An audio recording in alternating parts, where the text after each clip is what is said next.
நம்முடைய பிதாவாகி தேவனாலும் கர்த்தராய் இயேசு கிறிஸ்துவினாலும் உங்களுக்கு கிருபையும் இரக்கமும் சமாதானமும் உண்டாவதாக. ஹல்லேலூயா. அதிகாலை வேளையிலே ஒரு வேத பகுதி நாம் தியானித்து ஜெபிப்போம். 91ஆம் சங்கீதம் 14, 15 ஆகிய வசனங்களிலே, அவன் என்னிடத்தில் வாஞ்சையாயிருக்கிறபடியால் அவனை விடுவிப்பேன். என் நாமத்தை அவன் அறிந்திருக்கிறபடியால் அவனை உயர்ந்த அடைக்கலத்திலே வைப்பேன்.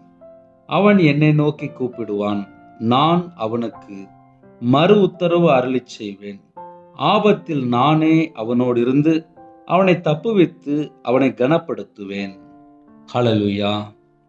கிறிஸ்துவுக்குள் பிரியமானவர்களே, அவன் என்னிடத்தில் வாஞ்சையா இருக்கிறபடியால், வாஞ்சை, விருப்பம், தாகம், மாறாத பிரியம். கர்த்தர் மேல யாரெல்லாம் மாறாத பிரியத்தோடு இருக்கிறோமோ, நமக்கு கொடுக்கப்பட்ட வாக்குத்தத்தம். அதிகாலை வேளையிலே நான் தினம்தோறும் ஜெபிக்கிறேன் பிரதர். நான் கர்த்தரை தேடுறேன், விருப்பத்தோடு தேடுறேன், ஆசையா தேடுறேன், வாஞ்சையா தேடுறேன். நான் டெய்லி கையில பைபிள் எடுத்து வாசிச்சுருவேன். நான் டெய்லி முழங்கால் நின்று ஜெபம் பண்ணிடுவேன். நான் டெய்லி தேவனை தேடுவேன்.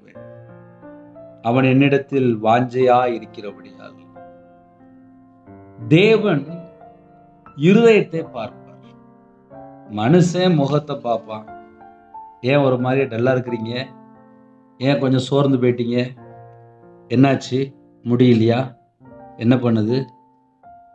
வீட்டில் எதுவும் கஷ்டமா? குடும்பத்தில் ஏதாவது பிரச்சனையா? அப்படின்னு சொல்லி மனுஷன் முகத்தை பார்த்து நம்மள்ட்ட நிறைய கேள்வி கேட்பாங்க. ஆனா பரலோகத்துல தேவன் நேரடியாக இருதயத்தை பார்ப்பார். அவர் நம்ம இருதயத்தை பார்க்கும்போது என்ன யோசிப்பார் அப்படின்னா, என் இருதயம் தேவனை எந்த அளவுக்கு சார்ந்திருக்கு, என் இருதயத்துக்குள்ளே உலக கவலை இருக்கா, இல்ல ஐஸ்வர்யத்தின் மேல ஒரு மயக்கமா இருக்கிறேனா, இல்ல பண ஆசை மேல இருக்கிறேனா, இல்ல பொருளாசை மேல இருக்கிறேனா, இல்ல மண்ணாசை மேல இருக்கிறேனா, இல்ல தேவையில்லாம எது மேலேயாவது ஆசையா இருக்கிறானா, என் இருதயம் எது மேல வாஞ்சையா இருக்கு? இப்ப இந்த கடைசி காலத்துல நம்ம கையில செல்போன் இருக்கு. பல மணி நேரம் செல்போன்ல போயிருது. அப்ப சில குடும்பத்திலே எது மேல வாஞ்சையா இருக்கிறாங்க? பரலோகத்துல தேவன் நேரடியா இருதயத்தை பார்ப்பார். சில குடும்பத்திலே வேலைக்கு போகணும், வேலைக்கு போகணும், வேலைக்கு போகணும், வேலைக்கு போகணும். அவங்க மைண்ட்ல ஃபுல்லா அது மட்டும்தான் இருக்கும். வேற சில குடும்பத்துல நான் வியாபாரம் பார்க்கணும், காலையிலே போய் நான் வியாபாரம் பார்க்கணும், காலையில இருந்து ராத்திரி வரையும் நான் பணம் சம்பாதிக்கணும். அப்ப அவங்களுடைய விருப்பம், அவங்களுடைய வாஞ்சை, அவங்களுடைய தாகம், அவங்களுடைய மன விருப்பம்ல என்னவா இருக்கு? நம்ம அப்படி யோசித்து பார்த்தா மட்டும்தான் தெரியும். தேவன் நம்ம குடும்பத்தை ஆசீர்வதிக்கணும் அப்படின்னா, நம்ம இருதயத்தினுடைய விருப்பம் எதை சார்ந்து இருக்கு, அதை கண்டுபிடிச்சாச்சு அப்படின்னா நம்ம ஆவியில வளர்றதுக்கும் பிரயோஜனமா இருக்கும். தேவையில்லாத காரியங்கள் நம்ம இருதயத்துல இருந்தா முதல்ல எடுத்து போட்டுருவோம். இன்னைக்கு நிறைய இருதயத்துக்குள்ள என்ன இருக்கு அப்படின்னா, கவலைகள் இருக்கு, அதிகமான கவலைகள். அதுல முக்கியமான ஒரு காரியம் என்ன அப்படின்னா கடன். இந்த கடன்னால ஒவ்வொரு மாசமும் ஒவ்வொரு நாளும் தேவைகள் சந்திக்கப்படணும்னு சொல்லிட்டு புலம்பிட்டு இருப்பாங்க, வெளியே தெரியாது. கடன் இருக்கும்போது அந்த கஷ்டம்னா என்னன்னு சொல்லி தெரியும். அதுல கொஞ்சம் அதிகமா கடன் இருந்துச்சு, நிறைய பேர்கிட்ட கொடுக்கணும் அப்படின்னா இன்னும் மன அழுத்தத்துல இருப்பாங்க. ஏன்னா கொடுக்க முடியலையே, கடன் வாங்கிட்டேன் கொடுக்க முடியலையே, அந்த பாரத்துல இருப்பாங்க.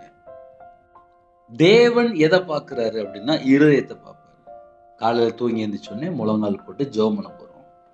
முழங்கால் போட்டு ஜெபம் பண்ணும்போது தேவன் எதை பார்ப்பார் அப்படின்னா, இதயத்துல இவ்வளவு கவலை வச்சிருக்கான்ப்பா, இதயத்துல இவ்வளவு வேதனை இருக்கு, குடும்பத்துல இவ்வளவு பிரச்சனை இருக்கு, கணவர் ரட்சிக்கப்படல, பிள்ளை ரட்சிக்கப்படல, இஷ்டம் போல வேற வேற வழியில போறாங்க, இப்படி வீட்டுக்குள்ள இருக்கு.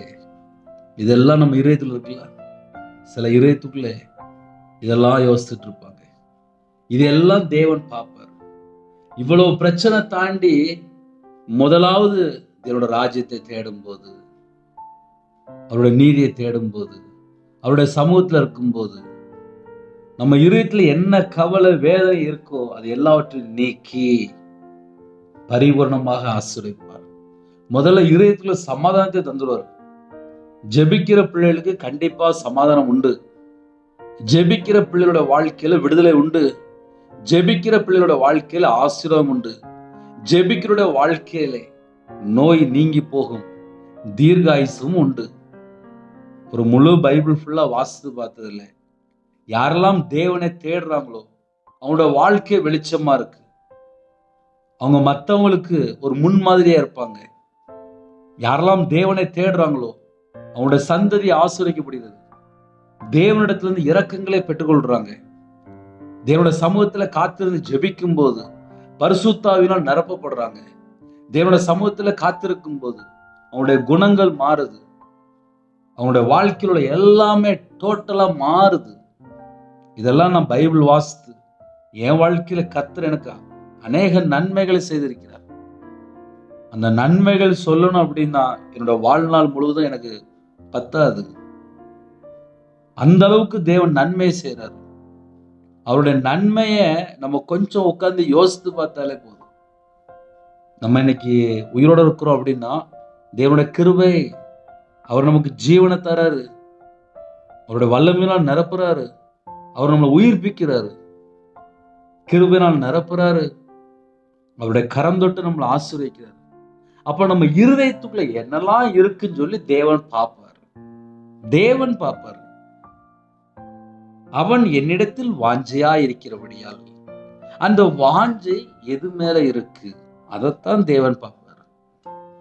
இப்ப நான் காலையில இவ்வளவு நேரம் பேசுறேன், உங்க இருதயத்துக்குள்ளே ஒரு சின்ன காரியமா இருக்கலாம், சரீர பலவீனமா இருக்கலாம். அப்ப நம்ம என்ன யோசிப்போம் அப்படின்னா, எனக்கு இவ்வளவு பலவீனம் இருக்கு ஏசப்பா, எனக்கு சரி பண்ணி தாங்களேன் அப்படிம்பீங்க. அப்ப தேவன் எதை பார்ப்பார் அப்படின்னா, இருதயத்துல இவ்வளவு பாரத்தோடு இருக்கா, தேவன் குணமாக்கி தருவார். நம்ம இருதயத்துக்குள்ள நம்ம என்ன கவலையோடு எந்த சூழ்நிலை இருக்கிறோமோ தேவனோட சமூகத்துல போய் ஜெபிக்கும் போது உடனே நமக்கு அற்புத அடையாளம் நடக்கும். தேவன் இருதயத்தை பார்க்கிறார். அவன் என்னிடத்தில் வாஞ்சையா இருக்கிறபடியால் நம்ம வாஞ்சை கர்த்தர் பக்கம் திரும்பிட்டுனா போதும். மனுஷன் பக்கம் திரும்பும் போது மனுஷன் சில நேரத்துல நம்மள ஒண்ணு ஏமாத்திருந்தாங்க, இல்ல கைவிட்டுருந்தாங்க. கொஞ்ச நாள் பழகி பார்த்துட்டு இவங்க அப்படித்தானே அப்படின்னு சொல்லி நம்ம காதுக்கே வரும். ஆனா தேவன் அப்படி கிடையாது. நம்மள்ட்ட என்னெல்லாம் குறைகள் இருக்கோ அந்த குறைகளெல்லாம் நீக்கி நிறைவாக ஆசீர்வதிக்கிறார்.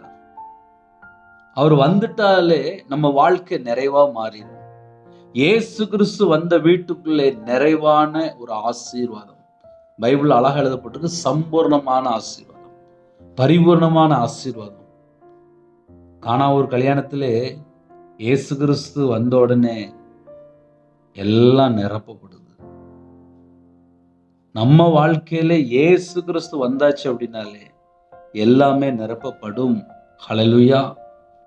அவன் என்னிடத்தில் வாஞ்சையா இருக்கிறபடியால். அப்ப தேவன் எதை பார்க்கிறார் அப்படின்னா வாஞ்சை. முதல்ல வாஞ்சை தான். வாஞ்சையா இருக்கிறபடினால் அவனை விடுவிப்பேன். 24 மணி நேர வாழ்க்கையிலே வாஞ்சை, அந்த தாகம், அந்த மன விருப்பம், நம்ம என்ன யோசிக்கிறோம், எது பக்கம் நம்ம இருதயம் சார்ந்து இருக்கு, எல்லாமே தேவன் பார்ப்பார். அதை பார்த்து உடனே நமக்கு விடுவிப்பேன். அப்ப முதல் பாயிண்ட் என்ன அப்படின்னா விடுவிப்பேன். என் நாமத்தை அவன் அறிந்திருக்கிறபடியால். வெளிப்படுத்தின விசேஷம் 19ஆம் அதிகாரம் 13ஆம் வசனத்திலே அவருடைய நாமம் தேவனுடைய வார்த்தை என்பது. தேவனுடைய வார்த்தையை ஒரு மனுஷன் தியானிக்க ஆரம்பிச்சாச்சு அப்படின்னாலே அந்த குடும்பம் ஆசீர்வாதமும் மாறிடும். கையில பைபிள் இருக்கு, கையில பைபிள் எடுத்து எவ்வளவு நேரம் வாசித்து பார்க்கணும்.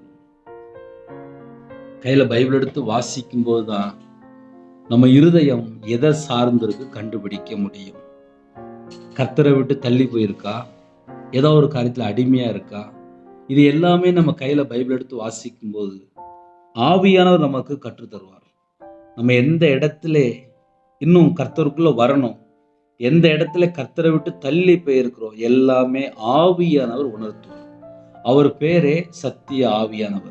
அவர் வரும்போது பாவத்தை குறித்தும் நீதியை குறித்தும் நியாயத்தீர்ப்பு குறித்தும் உலகத்தை கண்டித்து உணர்த்துவார். அந்த கண்டித்து உணர்த்துகிற ஆவியானவர் நம்ம இருதயத்துக்குள்ள இருக்கும்போது கண்டிப்பாக ஆசீர்வாதம். அப்ப நம்ம என்ன யோசித்து பார்க்கணும் அப்படின்னா, நம்ம இருதயத்துக்குள்ளே கர்த்தரை விட்டு தள்ளி போற காரியங்கள் இருக்கா? நம்ம இருதயத்துக்குள்ளே பரிசுத்த ஆவியானவருக்கு நம்ம இடம் கொடுத்துட்டோமா? நீங்களே அந்த ஆலயம். அப்ப என் இருதயத்துக்குள்ளே கர்த்தரை விட்டு தள்ளி போற காரியங்கள் இருக்கா? அதை கொஞ்சம் கண்டுபிடிக்கணும். அதை கண்டுபிடிச்சா மட்டும்தான் இன்னும் ஸ்பிரிச்சுவல் growth நல்லா இருக்கும். அவன் என்னிடத்தில் வாஞ்சையா இருக்கிறபடியால் அவனை விடுவிப்பேன். முதல் பாயிண்ட், விடுவிப்பேன். என் நாமத்தை அவன் அறிந்திருக்கிறபடியால் அவனை உயர்ந்த அடைக்கலத்திலே வைப்பேன். சரி, என்னைய விடுதலை பண்ணிட்டாரு. அடுத்தாப்புல உயர்ந்த அடைக்கலம். அந்த உயர்ந்த அடைக்கலம் அப்படின்னாலே நான் அவருடைய கண்ட்ரோலுக்குள்ள வந்துட்டேன்னு அர்த்தம். முதல்ல எனக்கு விடுதலை தராரு. ரெண்டாவது உயர்வான ஒரு ஆசீர்வாதம். அந்த உயர்வான ஆசீர்வாதம் அப்படின்னு நம்ம சொல்றோம்ல, அதுல என்ன ஆழமான ஒரு கருத்து இருக்கு அப்படின்னா, நான் அவருடைய கண்ட்ரோலுக்குள்ள வந்துட்டேன். நான் இதுக்கு முன்னாடி நான் கர்த்தரை விட்டு தள்ளி போயிருந்தேன். ஆனா இப்ப என்னுடைய வாஞ்சை, என்னுடைய விருப்பம், என்னுடைய தாகம், என்னுடைய மன விருப்பம் எல்லாமே கர்த்தர் மட்டும்தான். இந்த உலகத்துல எந்த ஒரு காரியத்திலும் நான் சார்ந்து இருக்கல. அதனால எனக்கு ஒரு விடுதலை. நான் அந்த உலகத்துல எந்த ஒரு காரியத்துல அடிமையா இல்ல. இது எல்லாம் மாயை, மாயை, எல்லாம் மாயை என்று பிரசங்கி சொல்லுகிறார். வசனத்தை வாசிக்கும் போது, தியானிக்கும் போது போதும் மண்ணாசை, என் ஆத்துமா மண்ணோட ஒட்டிட்டு இருக்க கூடாது, போதும் அதுல இருந்து வெளியே வரட்டும். பண ஆசை வேண்டாம், அது வேதனை, பலவிதமான வேதனையில போய் சிக்கி கொள்வாங்க. பொருளாசை, பொருளாசை என்னும் அக்கிரமத்தின் நிமித்தம் நான் அவர்களை அடித்தேன் அப்படிங்கிறது. ஐஸ்வர்யத்தின் மேல ஒரு மயக்கம். அப்ப கர்த்தருடைய பிள்ளைகள் எதுலையுமே போய் சிக்கி கொள்ளக்கூடாது. பொல்லாப்புன்னு தெரிஞ்சுட்டா விட்டு விலகிடணும். இப்படிலாம் நம்ம வசனத்தை வாசிக்கும் போது, தியானிக்கும் போது, கர்த்தருடைய சத்தத்துக்கு நம்ம உண்மையா செவி கொடுத்தாச்சுனாலே தேவன் நம்ம குடும்பத்தை ஆசீர்வதிப்பார். நம்ம இருதயம் எதை சார்ந்து இருக்க வேண்டாம். எனக்கு பரலோகம் இருக்கு அப்படின்னு யாரெல்லாம் சொல்றீங்களோ உங்களுக்கு ஒரு விடுதலை. ரெண்டாவது, உயர்ந்த அடைக்கலத்துல வைப்பேன், வாக்கு தத்தம். இதெல்லாம் வாக்கு தத்தம். உயர்ந்த அடைக்கலத்துல வைப்பேன். மனுஷன் வேணா சொல்லிட்டு செல்லத்துல ஏமாத்துறதுக்கு வாய்ப்பு இருக்கு. ஏன்னா சில நேரத்தில் நிறைவேற்ற முடியும், சில நேரத்தில் நிறைவேற்ற முடியும். ஆனா தேவன் அப்படி கிடையாது. நான் கர்த்தரை நம்பிட்டேன்ப்பா, என் நம்பிக்கை கர்த்தர் மட்டும்தான், நான் மற்ற எல்லாத்தையும் விட்டுட்டேன், எனக்கு கர்த்தர் போதும் அப்படின்னு சொல்லி நான் கர்த்தரை நம்ப ஆரம்பிச்சிட்டேன். என் வாழ்க்கையில எல்லாத்தையும் நான் வெறுத்துட்டு கர்த்தரை சார்ந்து கொள்ள ஆரம்பிச்சேன். அவ்வளவுதான். தேவனுடைய சமூகத்துல போய் தாழ்த்தி ஜெபிக்க ஆரம்பிச்சேன். எப்படி ஜெபிக்க ஆரம்பிச்சேன்? நான் உங்களை விட்டு தள்ளி போயிட்டேன்ப்பா, உங்களை விட்டு தள்ளி போயிட்டேன்ப்பா அப்படின்னு சொல்லி இருதயத்துக்குள்ள என்னெல்லாம் இருக்கோ எல்லாமே தேவனுடைய சமூகத்துல அர்ப்பணித்து ஜெபிக்க ஆரம்பிக்கும் போது முதல்ல விடுதலை தருகிறார். இரண்டாவது, உயர்ந்த அடைக்கலத்தில் வைத்து பாதுகாக்கிறார். உயர்ந்த அடைக்கலத்தில் வைத்து பாதுகாக்கும் போது நம்ம குடும்பம் எந்த அளவுக்கு ஆசீர்வாதமா இருக்கும், அது நம்மளே யோசித்து பார்க்கலாம். பைபிள்ல ஒரு முக்கியமான ஒரு பாயிண்ட் இருக்கு, வேறு பிரிக்கப்பட்ட ஜனம். இஸ்ரவேல் ஜனங்கள் தனியே வாசம் பண்ணினார்கள். அவங்க எந்த ஒரு இதுலயுமே போய் லிங்க் ஆகல, சம்பந்தம் கலந்து கொள்ளல. கர்த்தர் என்ன சொன்னாரோ கர்த்தருடைய வார்த்தைக்கு அப்படியே கீழ்ப்படினாங்க.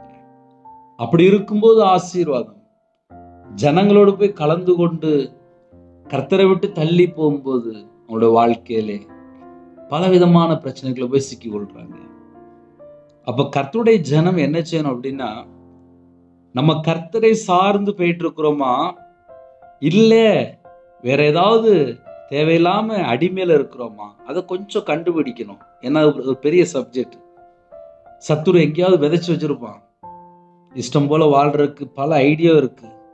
ஆனா கர்த்தருடைய ஆலோசனை கேட்டு, ஆமா நான் கொஞ்சம் கர்த்தரை விட்டு தள்ளி போயிட்டேன், உண்மைதான், இப்போ நான் பழைய மாதிரி பைபிள் வாசிக்கிறேன், நான் பழைய மாதிரி ஜெபிக்கல, நான் பழைய மாதிரி தேவனை தேடலை, நான் கொஞ்சம் கர்த்தரை விட்டு தள்ளி போயிட்டேன் அப்படின்னு சொல்லி யார் ஒருத்தங்க உணர்ந்து, அதில் ஒரு முக்கியமான வார்த்தை வருது, உணர்ந்து, நான் உங்களை விட்டு தள்ளி போயிட்டேன்ப்பா அப்படின்னு சொல்லி உணர்ந்து கர்த்தர் பக்கம் மறுபடியும் வாஞ்சை வரும்போது, அவன் என்னிடத்தில் வாஞ்சையா இருக்கிறபடியால். இன்னைக்கு நிறைய குடும்பத்துல இந்த வாஞ்சைங்க வார்த்தை ரொம்ப முக்கியம். பிரியம், விருப்பம், தாகம், மாறாத விருப்பம். எனக்கு கர்த்தர் போதும்பா அப்படின்னு சொல்லி ஒரு மனுஷன் போயிட்டான் அப்படின்னாலே உலகத்துல எல்லாத்தையும் வெறுத்தாச்சுன்னு அர்த்தம். எனக்கு உலகமும் வேணும், நான் இங்கேயும் வருவேன், நான் அங்கேயும் போவேன் அப்படின்னா மாறுபாடு உள்ள சந்ததியா இருப்பாங்க, இருமாப்புள்ள ஜனமா இருப்பாங்க. ஏன்னா ரெண்டு பக்கம் போயிட்டு வந்துட்டு இருப்பாங்க, ஸ்டெடியா இருக்க மாட்டாங்க. அப்ப கர்த்தருடைய பிள்ளைகள் முதல்ல ஸ்டெடியா இருக்கணும். நான் கர்த்தருக்குள்ளதான் இருக்கிறேன், நான் கர்த்தருக்குள்ளதான் நான் மன மகிழ்ச்சியா இருக்கிறேன், எனக்கு வேதம் தான் மன மகிழ்ச்சி அப்படின்னு சொல்லி கர்த்தர் பக்கம் யாரு சார்ந்து கொள்றாங்களோ அந்த குடும்பத்துக்கு தேவன் ஒரு பெஸ்டான வாழ்க்கை, அதான் உயர்ந்த அடைக்கலத்துல வைப்பேன். அந்த வாக்குத்தத்தத்தை தான் நான் பேசிட்டு இருக்கேன். மறுபடியும் இந்த வாக்குத்தத்தை நம்மளுடைய வாழ்க்கையில நிறைவேறணும் அப்படின்னா வாஞ்சையை மட்டும் நம்ம கர்த்தர் மேல வச்சா போதும், மற்றதெல்லாம் ஆட்டோமேட்டிக்கா நடக்கும். ஏன்னா காலைல தூங்கி எழுந்திரிச்சோன்னா கையில செல்போன் எடுத்துருவோம், தனி ஜெபம் குறைஞ்சிரும், தேவனோடு பேசக்கூடிய டைம் குறைஞ்சிரும். அப்புறம் அப்படியே வேக வேகமாக வெளியில் கிளம்பி போயிடுவாங்க. சாயங்காலம் இல்லை நைட்டு வீட்டுக்கு வருவாங்க, மறுபடியும் செல்ஃபோனே கையில் வச்சுருப்பாங்க, கையில் பைபிள் எடுத்து வாசிக்க மாட்டாங்க, தேவனை தேட மாட்டாங்க. கேட்டால் டைம் இல்லை, ரொம்ப டயர்டாக இருக்கு அப்படிம்பாங்க. அப்போ தேவன் எதை எதிர்பார்க்குறாரு அப்படின்னா 24 மணி நேரம் இருந்துச்சு, அந்த 24 மணி நேரத்தில் நீ என் மேலே எவ்வளவு பாசமாக இருக்க, எவ்வளவு தேடுற, இதெல்லாம் பரலோகத்தில் தேவன் பார்ப்பார். நமக்கு ஜீவனை தந்திருக்காரு, கிருபை தந்திருக்கிறாரு, உயிர் பிச்சை கொடுத்துருக்காரு, நாள்தோறும் அபிஷேகம் பண்றாரு, பாதுகாக்கிறாரு, முன்னும் பின்னுமா தேவ தூதரை நிப்பாட்டுறாரு, எவ்வளவு தந்திருக்காரு. அப்ப அதுக்கு நம்ம நினைத்து ஸ்தோத்திரம் ஸ்தோத்திரம் ஸ்தோத்திரப்பா, நன்றிப்பா நன்றிப்பா நன்றிப்பா, எங்களுக்கு நீங்க எவ்வளவோ பாதுகாப்பு தந்திருக்கீங்க, நன்றிப்பா நன்றிப்பா நன்றிப்பா, எங்க குடும்பத்தை பாதுகாக்கிறீங்க, ஸ்தோத்திரம் ஸ்தோத்திரம் ஸ்தோத்திரம். அதெல்லாம் நம்ம நினைச்சு பார்த்து ஸ்தோத்திரம் சொன்னாலே போதும், தேவன் சந்தோஷப்படுவார். என் பிள்ளைகளை நீ நினைச்சு பார்க்கு. அப்புறம் கர்த்தருடைய பிள்ளைகள் தேவனை சார்ந்து கொண்டால் போதும்.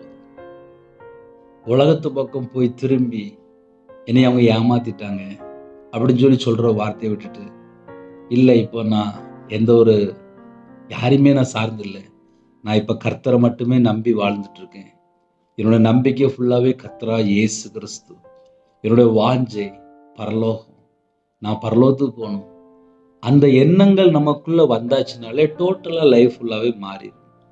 உயர்ந்த அடைக்கலத்தில் வைப்பேன், அவன் என்னை நோக்கி கூப்பிடுவான். நம்ம எப்பமெல்லாம் ஜெபிக்கிறோமோ நம்ம ஜெபத்துக்கு பதில் வரும்பா. அவன் என்னை நோக்கி கூப்பிடுவான், நான் அவனுக்கு மறு உத்தரவு அருளிச்சு. நம்ம கூப்பிட்ட உடனே நம்ம ஜெபத்துக்கு பதில் வரும். ஆபத்தில் நானே அவனோடு இருந்து அவனை தப்புவித்து அவனை கனப்படுத்துவேன். ஒரு ஆபத்து ஒரு பிரச்சனை வருது அப்படின்னா சில நேரத்துல மனுஷன் விட்டுட்டு போயிடுவான், ஏமாத்திடுவான், கடைசி வரையும் நான் கூட இருக்கேன் அப்படிமா. ஆனா சில நேரத்துல ஏமாத்திட்டு போயிடுவாங்க, அப்புறம் புலம்பி அழுவாங்க, நான் நம்பி வாழ்ந்தேன், நீ ஏமாத்திட்டாங்க, நீ ஏமாத்திட்டேன்னு சொல்லி புலம்பி புலம்பி அழுவாங்க. அப்புறம் பார்த்தா மனக்கவலை, மனவேதனை, துக்கத்திலே கண்ணீரோடு வாழ்க்கையா இருக்கும். ஏன்னா நம்பின ஒரு ஆள் ஏமாத்திட்டு போயிட்டாங்க. ஆனா தேவன் அப்படி கிடையாது. அவன் என்னை நோக்கி கூப்பிடுவான், நான் அவனுக்கு மறு உத்தரவு அருளி செய்வேன். ஆபத்துன்னு சொல்லி தெரிஞ்சு வந்துட்டு அப்படின்னா மனுஷன் காணாம போயிடுவான் சில நேரத்துல. ஆனா தேவன் அப்படி கிடையாது. ஆபத்தில் நானே அவனோடு இருந்து. இந்த கிஃப்ட் யார் தர முடியும்? இவ்வளவு ஸ்ட்ராங்கா யாரு சொல்ல முடியும்? அவர் நம்மளை உருவாக்குனாரு சொல்றாரு. அவர் தகப்பன், அப்பா அப்படி சொல்லி நம்ம கூப்பிடுறோம். அப்பா பிதாவை என்று கூப்பிடத்தக்கதாக தேவன் தமது குமாரனுடைய ஆவியை உங்கள் இருதயங்களில் அனுப்பி இருக்கிறார். கலாத்தியர் 4:6. அப்போ நம்ம இருதயத்துக்குள்ளே குமாரனுடைய ஆவியை தந்திருக்காரு. நம்ம கூப்பிட்ட உடனே நம்ம எதுக்காக கூப்பிடுறோம்னு சொல்லி தேவன் பார்ப்பார். ஒருவேளை இன்னைக்கு கால வேளையில வீட்டுல பிள்ளைகள் இருக்கலாம், திருமண வயசு இருக்கலாம், திருமணம் முடிஞ்சதுக்கப்புறம் வீட்டில் தேவைகள் இருக்கலாம், குடும்பம் ரட்சிக்கப்படாமல் இருக்கலாம், நிறைய காரியங்கள் இருக்கலாம். எதுவாக இருந்தாலும் சரி, தேவனுடைய சமூகத்தில் போய் நம்ம தாழ்த்தி அர்ப்பணித்து ஜெபித்தாலே போதும். இருக்கிற இடத்துல முழங்கால் போட்டு தேடினாலே உங்கள் ஜெபத்துக்கு பதில் வந்துடும். அதில் எந்த சந்தேகமும் கிடையாது. ஜெபிக்கிற பிள்ளைகள் பரலோகத்துல தேவன் எப்படிப்பட்ட தேவன் என்பதை அறிந்து கொள்ளணும். முதல்ல அவர் நமக்கு அப்பா. அப்பாட்ட பேச போறீங்க. அப்பாட்ட எப்படி பேசுவோம்? உரிமையா பேசுவோம். எப்பா எனக்கு வேணும்பா. நம்ம அப்படித்தானே பேசுவோம். எங்க அப்பாட்ட நான் பேசுறேன்ப்பா. எங்க அப்பாட்ட பேசும்போது நான் உரிமையா தான் பேசுவேன். அவன் என்னை நோக்கி கூப்பிடுவான். முடிச்சிட்டாரு. என் பிள்ளைகள் என்கிட்ட பேசும். அவன் என்னை நோக்கி கூப்பிடுவான், நான் அவனுக்கு மறு உத்தரவு அருளி செய்வேன். எதுக்காக கூப்பிட்ட சொல்லு அப்படிம்பாரு. அப்போ நம்ம இருதயத்துல என்ன இருக்கு அவருக்கு தெரியும். நம்ம காலவேளையில் என்ன பிரச்சனை இருக்கும் அவருக்கு தெரியும். இன்னைக்கு ஃபுல்லா என்ன வேணும் அவருக்கு தெரியும். அவர் நமக்கு ஜீவனும் தீர்க்காயுசுமானவர். அவர் ஜீவனை தரதான் வந்தாரு. ஜீவன் பரிபூர்ணப்பட வந்தாரு. அவர் நம்மளை உயிர்ப்பிக்கிறவர். நமக்கு எவ்வளவோ கிஃப்ட் வச்சிருக்காரு. அந்த கிஃப்டை நம்ம பெற்றுக்கொள்ளணும் அப்படின்னா நம்ம கொஞ்ச நேரம் கையில் பைபிள் எடுத்து வாசித்து அந்த வசனத்தில் என்ன எழுதப்பட்டிருக்கு, அப்போ நம்ம வாழ்க்கை எப்படி போயிட்டு இருக்கு, இன்னும் நம்ம எங்கே மிஸ்டேக் இருக்குது, அதை எப்படி சரி செய்து கொள்ளணும், இப்படி நம்ம உட்காந்து யோசித்து பார்க்கணும். அதுக்கு நம்ம என்னென்ன செய்யணும் அப்படின்னா கொஞ்சம் கையில் பைபிள் எடுத்து வாசிக்கணும். ஒரு வழியே இல்லை. ஏன்னா என் வாழ்க்கையில் நான் கையில் பைபிள் எடுத்து தான் வாசித்தேன். சும்மா இருக்கும்போதெல்லாம் கையில் பைபிள் எடுத்து வாசித்துட்டு இருப்பேன். வசனத்துக்கு முன்னாடி வாழ்க்கை இருக்கா இல்லை எங்கெல்லாம் நான் கர்த்தரை விட்டு தள்ளி போயிருக்கேன். அப்புறம் கண்ணை மூடி உட்காந்து ஜெபம் பண்ணுவேன். ஏன்னா நான் கர்த்தரை விட்டு எங்க தள்ளி போயிருக்கேன். ஆவியானவர் வெளிப்படுத்துவார். நீங்க கையில பைபிள் எடுத்து வாசிக்கும்போது உங்க கூட ஆவியானவர் வெளிப்படுத்துவார். அதனால கர்த்தருடைய பிள்ளைகள் இணைந்திருக்கிற குடும்பங்கள் யாரெல்லாம் இணைந்திருக்கிறீங்களோ எந்த சூழ்நிலை இருந்தாலும் சரி, அதனால என்ன யோசித்து பார்க்கணும் அப்படின்னா கர்த்தரை தேடக்கூடிய பிள்ளைகளா இருக்கணும். அதான் வாஞ்சை. அந்த வாஞ்சை கர்த்தர் மேல வந்துட்டுனாலே போதும். ஆட்டோமேட்டிக்கா எல்லாமே மாறிடும். அதுல ஒன்றும் சந்தேகம்லாம் கிடையாது. அவன் என்னை நோக்கி கூப்பிடுவான், நான் அவனுக்கு மறு உத்தரவு அருளிச்சேன். ஆபத்தில் நானே அவனோடு இருந்து.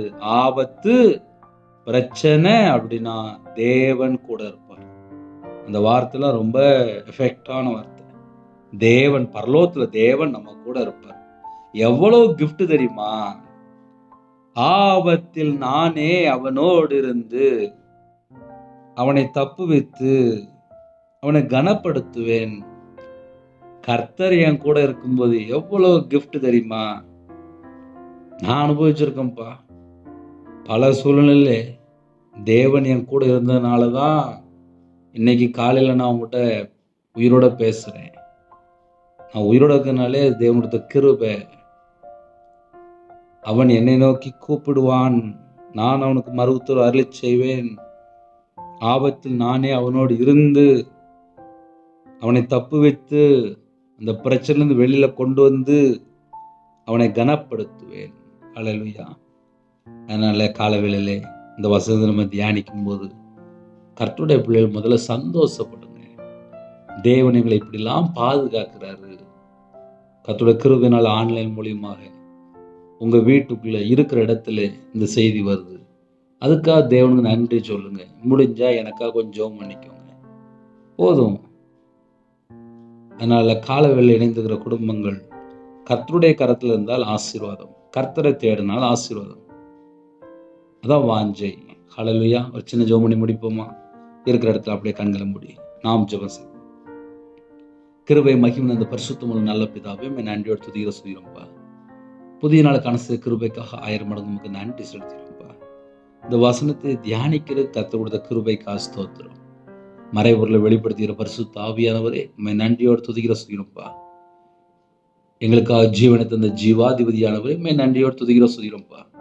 எங்களை பரிசுத்தப்படுத்துகிற கர்த்தர் அப்பா, உண்மை நன்றியோடு துதிக்கிற சொல்லிடும்பா. இந்த நாளை எங்களுக்கு ஆசீர்வதிக்கிறவரே, உண்மை நன்றியோடு துதிக்கிற சொல்லிடும்பா. உம்முடைய கிருபையினால் எங்களை நிரப்புகிறவரே, உண்மை நன்றியோடு துதிக்கிற சொல்லிடும்பா. நாள்தோறும் புது கிருபைகளை தந்து எங்களை பாதுகாக்கிறவரே, உண்மை நன்றியோடு துதிக்கிற சொல்லிடும்பா. இணைந்துக்கிற குடும்பங்களை கர்த்தருடைய கரத்தில் அர்ப்பணிக்கிறோம். கர்த்தர் கூட இருங்க. வெள்ளியும் பொண்ணும் என்னுடையது என்று சொன்னீங்கப்பா.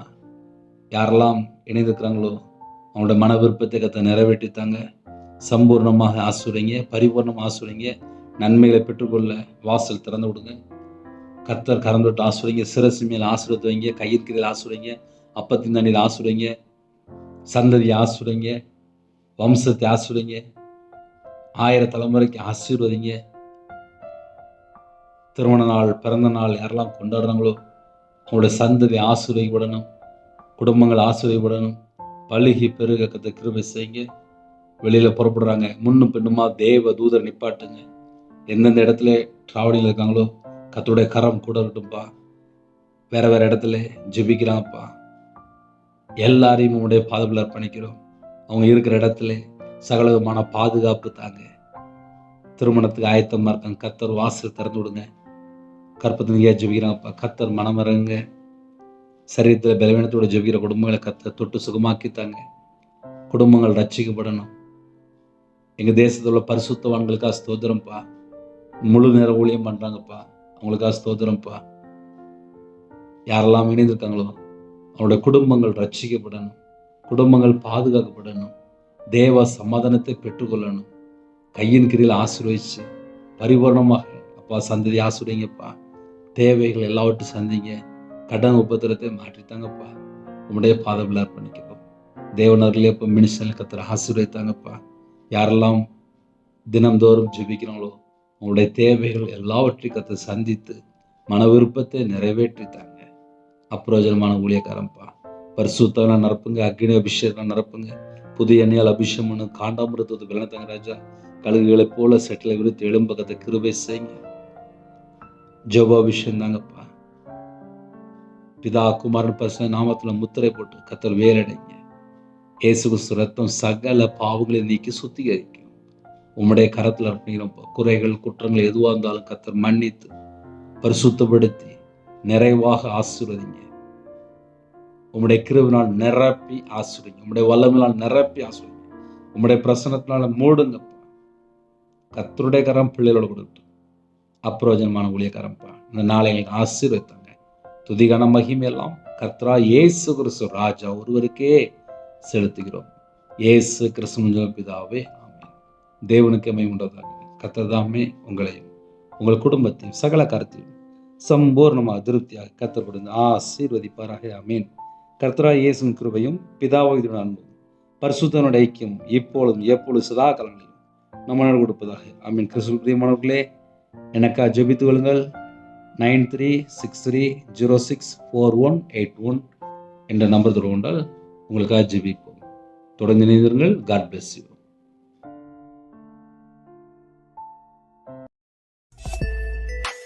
Thanks for watching. Please subscribe our channel.